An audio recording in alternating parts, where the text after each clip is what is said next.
त्यागी परिवार online classes में इंद्रेश साहू का नमस्कार। आज हम देखेंगे आकाशीय पिंडों के आकार की माप मतलब चंद्रमा का व्यास। इसमें हम चंद्रमा का व्यास ज्ञात करेंगे। तो सबसे पहले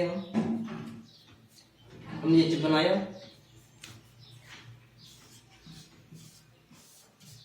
ये हमारा चंद्रमा है, ठीक। ये हमारा चंद्रमा है, नीचे हमारी पृथ्वी है, ठीक है। तो हमें चंद्रमा का व्यास मतलब ए बी ज्ञात करना है। तो क्या करेंगे, देखो, पृथ्वी से चंद्रमा का आकार ज्ञात करने के लिए हम दूरदर्शी का प्रयोग करते हैं, क्योंकि पृथ्वी से चंद्रमा की दूरी अधिक होने के कारण हम दूरदर्शी का प्रयोग करेंगे। तो पृथ्वी पर एक बिंदु हमें लिया पी बिंदु लिया। तो इस पी बिंदु से हमने खगोलीय दूरदर्शी को चंद्रमा की ओर फोकस किया, ठीक है। तो हमने चंद्रमा की ओर उसको फोकस किया तो चंद्रमा जो है हमें एक वृत्ताकार चक्ति के रूप में दिखाई देगा, मतलब चक्ति का गोल मतलब गोलाई के रूप में हमें दिखाई देगा, ठीक है। तो जो हमारा ए बी है, ए बी जो हमारा चक्ति का व्यास है, मतलब चक्ति मतलब चंद्रमा है, तब हमारा गोल दिखाई दे रहा है, तो ए बी हमारा व्यास है, ठीक है। तो पृथ्वी और चंद्रमा की अधिक दूरी होने के कारण हम ए बी को एस त्रिज्या का, ठीक, चाप मान लेते हैं। और इधर थीटा है, जो हमारा थीटा कोण आंतरिक बिंदु पी पर करती है। जब हमने ये ए बी हमारा चाप हो गया, एस हमारी त्रिज्या हो गई, तो हम सूत्र लगा देंगे कोण बराबर चाप बटे त्रिज्या। जो हमारा सूत्र होता है कोण बराबर चाप बटे त्रिज्या। कोण हमें पता है कि थीटा कोण आंतरिक करती है, मतलब थीटा कोण हमारा बन रहा है, तो थीटा हमारा कोण बन रहा है। चाप हमने मान लिया कि हमारा ए बी चाप है, ए बी चाप है किसका, त्रिज्या एस का, ठीक है। तो त्रिज्या हमारी एस हो गई। इस समय ए बी का हमें मान निकालना है, तो ए बी का हम मान निकालेंगे तो ए बी बराबर थीटा एस, ठीक। तो ये हमारा मान निकाला है थीटा एस। तो ए बी क्या है, ए बी हमारे चंद्रमा का व्यास था, तो ए बी हमारे चंद्रमा का व्यास हमें ज्ञात हो गया, ठीक। ये हमारा चंद्रमा का व्यास निकालने का मेथड था। तो मुझे आशा करता हूं कुछ ये आपको समझ में आया होगा।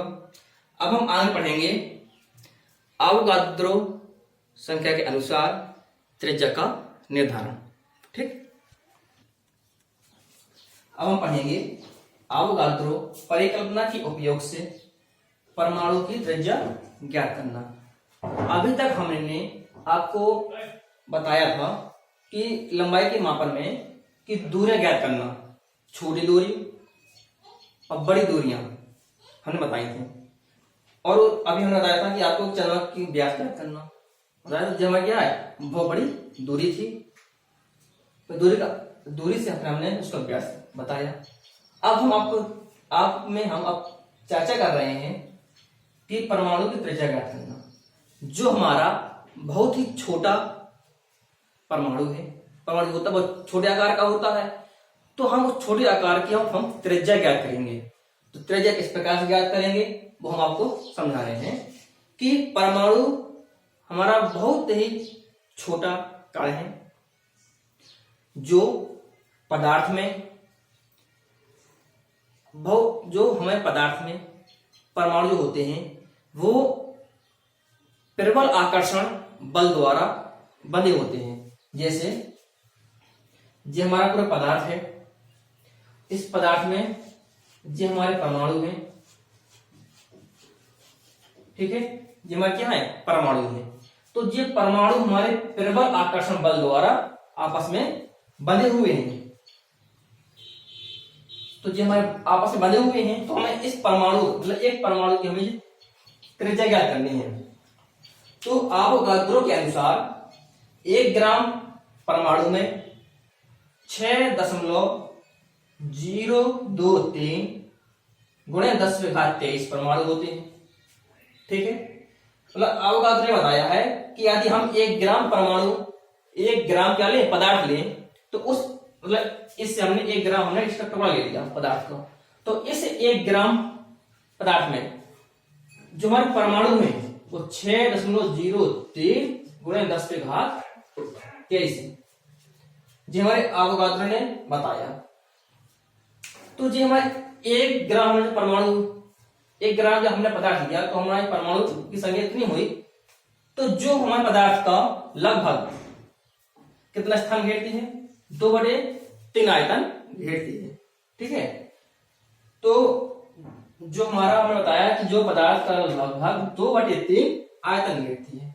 ठीक है, जी आपको समझ में आ गया। अब हम निकालेंगे, अब हम पढ़ेंगे आगे। अब हम मानेंगे कि माना तो जो पदार्थ का द्रव्यमान है वो हमारा स्मॉल m मान लिया हमने, और पदार्थ में परमाणु का जो भार है वो हमने कैपिटल M मान लिया। आयतन हमारा b हो गया। परमाणु की त्रिज्या r है, परमाणु त्रिज्या हमने स्मॉल r मान लिया, और एवोगाद्रो संख्या कैपिटल M। ठीक है, तो जी हमने आंकड़े मान लिए। अब हम देखेंगे कि अब हम निकालेंगे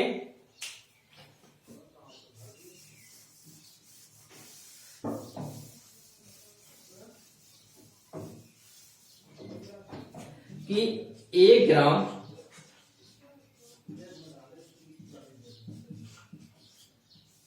परमाणु में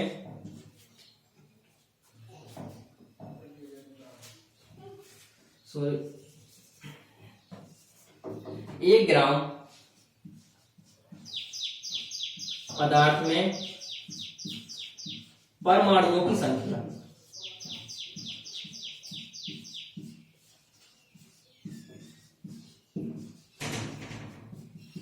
ठीक है, तो होगा हमारा कैपिटल N बटे कैपिटल M। ठीक है, N एवोगाद्रो संख्या है, कैपिटल M परमाणु का भार है। जब N बटे M करेंगे तो हमारे 1 ग्राम पदार्थ में परमाणु की संख्या ज्ञात हो जाएगी। ठीक है, जब हमें 1 ग्राम में मालूम चल गया कि 1 ग्राम में परमाणु संख्या हमारी इतनी है, तो अब हम निकालेंगे कि स्मॉल m ग्राम में जो हमारा परमाणु का द्रव्यमान था वो स्मॉल m था। हम स्मॉल m में निकालेंगे कि स्मॉल m ग्राम में स्मॉल m पदार्थ में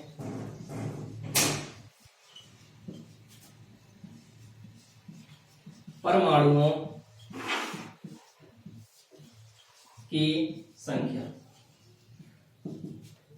ठीक है, अब हम स्मॉल m ग्राम में निकालेंगे, तो स्मॉल क्या है, जब हमारे एक पदार्थ में परमाणु संख्या कितनी है 1 ग्राम में, अब m ग्राम हो गए, तो m का क्या हो जाएगा इसमें, m का इसमें हम गुणा कर देंगे,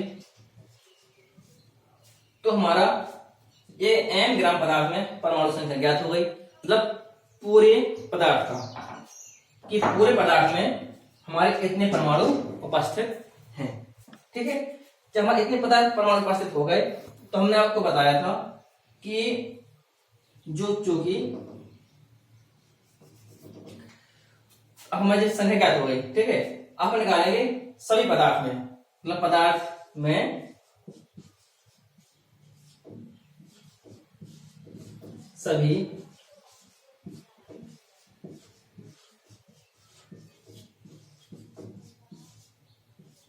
परमाणुओं की संख्या। ठीक है, तो हमारे m ग्राम में थे, अब सभी पदार्थ के सभी परमाणु संख्या कितनी होगी, अब m जो हमारे m ग्राम में थे, और इसमें हम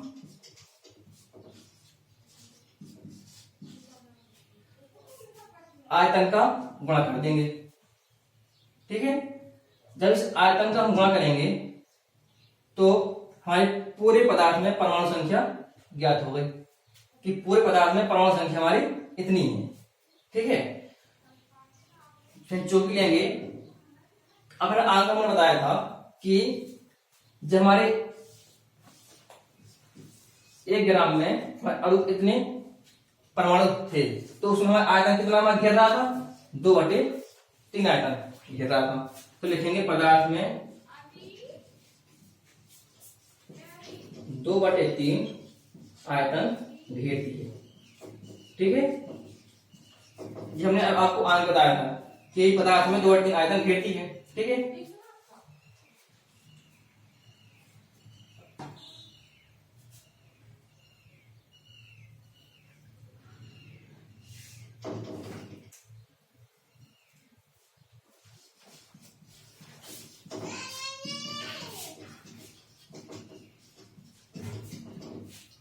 ठीक है, तो ये हमारा आयतन और ये आयतन, यही पदार्थ का आयतन है हमारा, यही पदार्थ का आयतन है। तो ये दोनों आयतन हम बराबर कर देंगे। तो m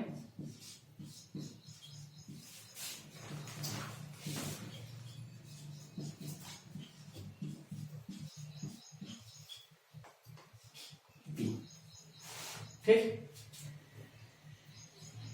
ये हमारा आयतन और ये आयतन दोनों एक ही पदार्थ के आयतन है, क्योंकि जे भी हमारा पदार्थ का आयतन है 2/3 घेर रहा था और ये हमने निकाल लिया अभी कि जे का आयतन है। ठीक, तो अब इस माध्य बन गया समीकरण। अब हम इस समीकरण से हम r का मान निकालेंगे। जो हमारा r है, इस r का मान हमारा निकलेगा। ठीक, तो कैसे r का मान निकलेगा, इसको हम हल करेंगे। तो 3 से ये 3 कट जाएगा। ठीक, अब हमारा कुछ नहीं कट रहा, तो हम क्या करेंगे, हम पहले इस m को मैं गुणा कर लूं ऊपर। तो m n 2 से काट दो। ठीक है, तो 2 पाई r क्यूब बटे कैपिटल M बराबर d, इतना बचा। ठीक है,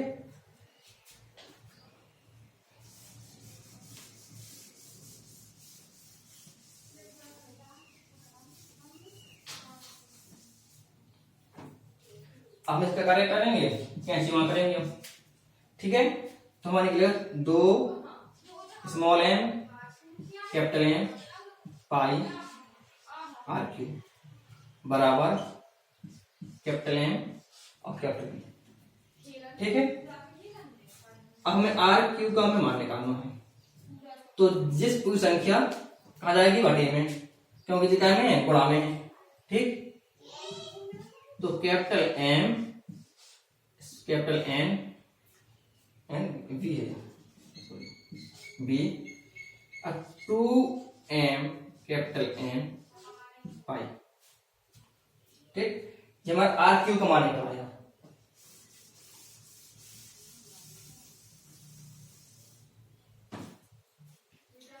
हम r का मान निकालेंगे तो क्या होगा, जब 3 है उस तरफ जाएगा तो लिख सकते हैं हम घनमूल लग जाएगा यहाँ पे कैपिटल M कैपिटल V बटे 2m n पाई। ये हमारा क्या निकला, परमाणु की त्रिज्या, जहां m परमाणु का पदार्थ का क्या था, जो भार था m, और b हो गया हमारा आयतन। जो हमारा स्मॉल m है वो परमाणु का द्रव्यमान, n अवगाद्रो संख्या, जो पाई है, जो पाई का मान अपना होता है 22/7। तो ये सारे मान हमारे जब ज्ञात होंगे तो हम त्रिज्या निकाल सकेंगे। ठीक, तो ये हमारी त्रिज्या हो गई।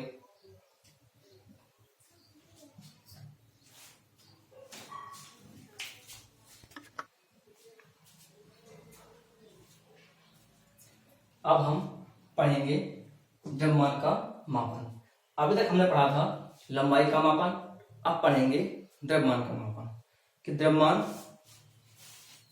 किसे कहते हैं। ठीक, तो द्रव्यमान के मापन में पहली हेडिंग हमारी है जड़त्वीय द्रव्यमान कि जड़त्वीय द्रव्यमान क्या कहलाता है। तो जड़त्वीय द्रव्यमान से पहले हम जानेंगे कि जड़त्व क्या है। ठीक है, तो जड़ क्या है कि जड़ है कि वस्तु का वह गुण जो अवस्था परिवर्तन का विरोध करती है, उसी हम जड़ कहते हैं। अब अवस्था परिवर्तन क्या है, मतलब जब कोई वस्तु यदि विराम अवस्था में है तो वह विराम अवस्था में ही रहेगी।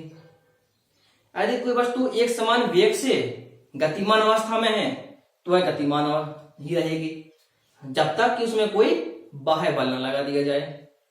ठीक है, तो हम क्या कहते हैं, उसे हम जड़त्व का नियम कहते हैं। अगर कोई वस्तु गतिमान है तो उसमें बल लगाएंगे तो हम क्या करेंगे, उसकी अवस्था में हम परिवर्तन कर रहे हैं, मतलब उसकी अवस्था में क्या हो रहा है, परिवर्तन हो रहा है, तो उसको बल लगाएंगे तो वह कब होगी, रुक जाएगी। तो मतलब विरोध हो रहा है, वो गतिमान थी और उसको हम बल लगाकर उसको रोक रहे हैं, तो उसका क्या अवस्था परिवर्तन का हम वो विरोध हो रहा है। तो वह अवस्था परिवर्तन का विरोध हमारा जड़ कहलाता है। ठीक, तो विराम अवस्था से वस्तु को गति देने में आवश्यक द्रव्यमान, जो आवश्यक बल है, जो वस्तु विराम अवस्था में है तो उसको हम गति में लाने के लिए जब उसमें बल लगाएंगे तो वो बल हमारा द्रव्यमान पर निर्भर करेगा कि वस्तु का द्रव्यमान कितना है, उसके हिसाब से हम बल लगेगा हमारा। तो द्रव्यमान से वस्तु का जड़ मापा जाता है। तो इस प्रकार परिभाषित द्रव्यमान को हम जड़त्वीय द्रव्यमान कहते हैं। ठीक है, तो वस्तु का जड़त्वीय द्रव्यमान जितना अधिक होगा कि उसमें निश्चित बल उतना ही जड़ क्या हो, उतना ही त्वरण हमारा कम होगा।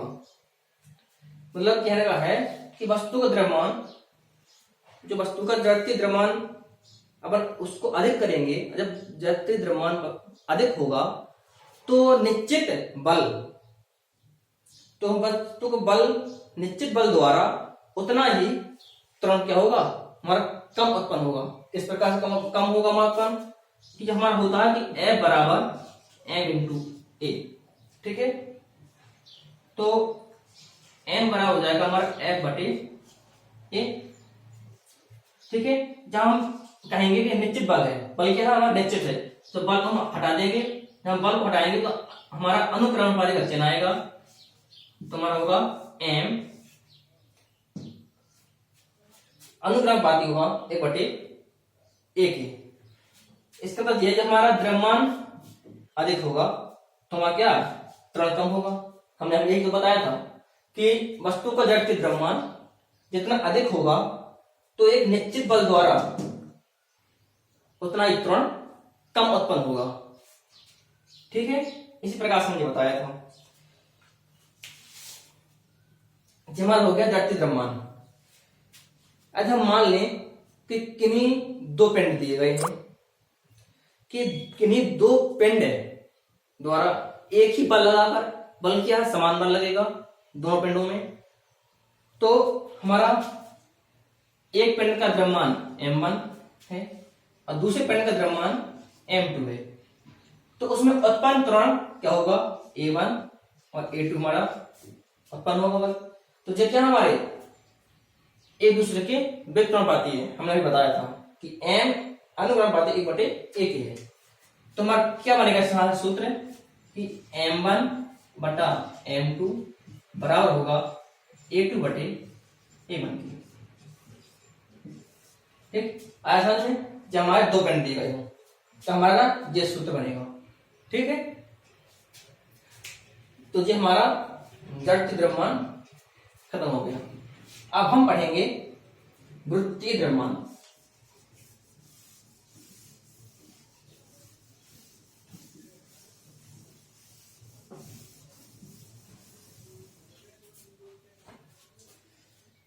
तो हम अब वृत्तीय द्रव्यमान पढ़ेंगे हम अगले पार्ट में। हमारा पार्ट यहाँ पर खत्म हुआ। तब तक के लिए नमस्कार।